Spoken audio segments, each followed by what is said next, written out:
ఆ అక్కకు పాముల పట్ల ఇంత జాలి ఉంటుందని నేనైతే అస్సలు అనుకోలేదు. ఏం జరిగిందని పూర్తి వీడియో చూడండి. గైస్, కసాపు నుంచి మనకి స్నేక్ వచ్చిందని చెప్పి కాల్ చేశారు. మనం వెళ్ళేసరికి కొద్దిగా అయితే లేట్ అయింది.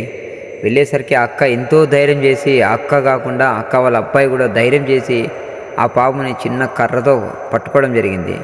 అయితే ఆ అక్క ధైర్యానికైతే హ్యాండ్స్ ఆఫ్ చెప్పొచ్చు. ఎందుకంటే ఆమె ఎంత జాగ్రత్త పట్టిందో అంత జాగ్రత్తగా పట్టింది. వెళ్ళి మనం రెస్క్యూ చేసిన తర్వాత అక్క నన్ను చాలాసార్లు అయితే అడిగింది, దానికి ఏమన్నా అయిందా అని.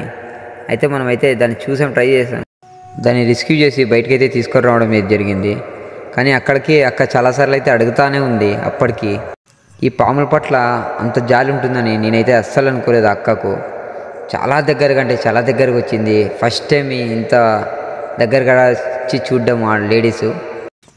అయితే ఆ అక్కని ధైర్యంకి నిజమంటే హ్యాండ్స్ ఆఫ్ అయితే చెప్పొచ్చు. గైస్, మీ ప్రదేశంలో కూడా ఖచ్చితంగా అయితే పాములు అయితే ఖచ్చితంగా వస్తూ ఉంటాయి. మీరు ఏమాత్రం ఇబ్బంది పడకుండా, మీ ఇంట్లో వాళ్ళ ఆడవాళ్ళు ఇబ్బంది పడుకోకుండా, మీ ప్రదేశంలో ఖచ్చితంగా ఒక స్నేక్ క్యాచర్ అయితే ఉంటాడు. ఆయనకి సమాచారం ఇస్తే ఆయన వచ్చి రెస్క్యూ అయితే చేయగలుగుతాడు. మీరు ఇబ్బంది పడద్దండి, మిగతా వాళ్ళని ఇబ్బంది పెట్టద్దండి. గైస్, అలానే ఈ వీడియో చూసే ప్రతి ఒక్కరూ వీడియోని అయితే షేర్ చేయండి. కుదిరితే మన ఛానల్ని సబ్స్క్రైబ్ చేసుకోండి. ఇప్పుడు నేను కోరుకుంటాను, ఎందుకంటే లేని పాపం